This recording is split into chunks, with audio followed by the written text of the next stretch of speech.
European leaders, on the other hand, have agreed that they need to take responsibility for their security and not just rely on the United States. The agreement was reached at a meeting of European political community in Budapest. The meeting took place in the wake of Donald Trump's impending return to the White House. Is the continent mouths a change in approach once the Republican assumes office? Speaking after this meeting, Hungarian Prime Minister Viktor Orbán said there had been diverging opinions during a day of discussions, but some common ground, including a need to respond to Trump's victory and a desire for peace in Europe as soon as possible.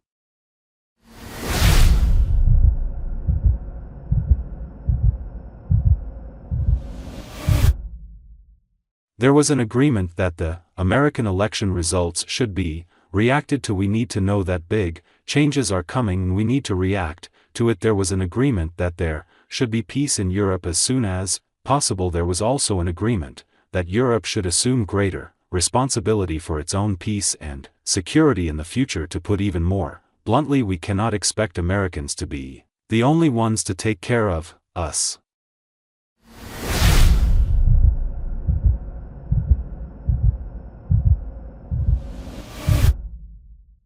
Orbán also hailed the return of Donald Trump, with whom he shares a very good relationship.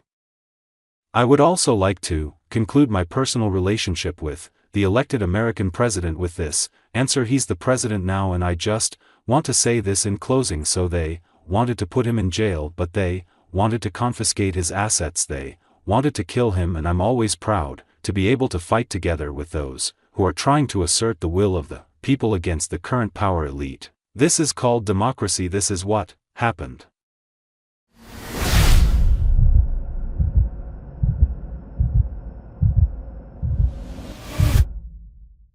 During his address on Thursday, French President Emmanuel Macron called on the leaders to defend Europe's interests. Macron went on to say that the continent should assert its security, independence in the wake of Beijing and Washington's geopolitical rivalry.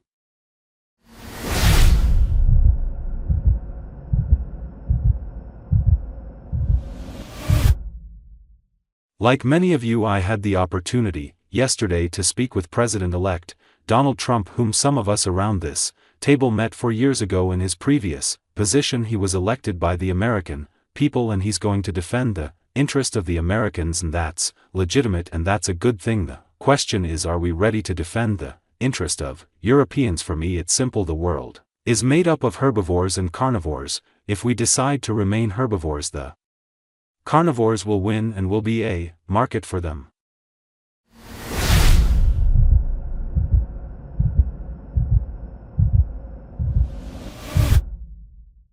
The meeting was overshadowed by Trump's victory in the American election and the collapse of Germany's ruling coalition. The German Chancellor Olaf Scholz did not attend this meeting. The European political community was set up after Russia's 2022 invasion of Ukraine to link the EU and friends such as Britain and Ukraine itself. Ukrainian President Zelensky also addressed his counterpart, stressing the need for a strong alliance between Europe and the United States. NATO Secretary General Mark Rutte also spoke on the growing geopolitical tensions across regions, be it North and South Korea, West Asia's crisis, and the ongoing Russia-Ukraine war.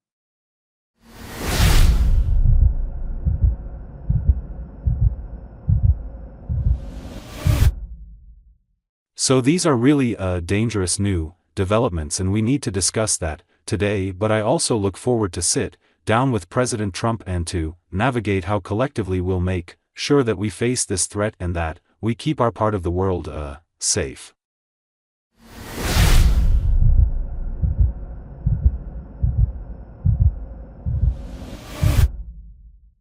During his first term as the U.S. President, Donald Trump had threatened to withdraw from NATO, claiming that European members were not equal contributors to the bloc and that Washington's putting most of the funding. And during his 2024 presidential campaign as well, the Republican leader said that he will then reevaluate the country's role in the military alliance as part of his America First approach to foreign policy.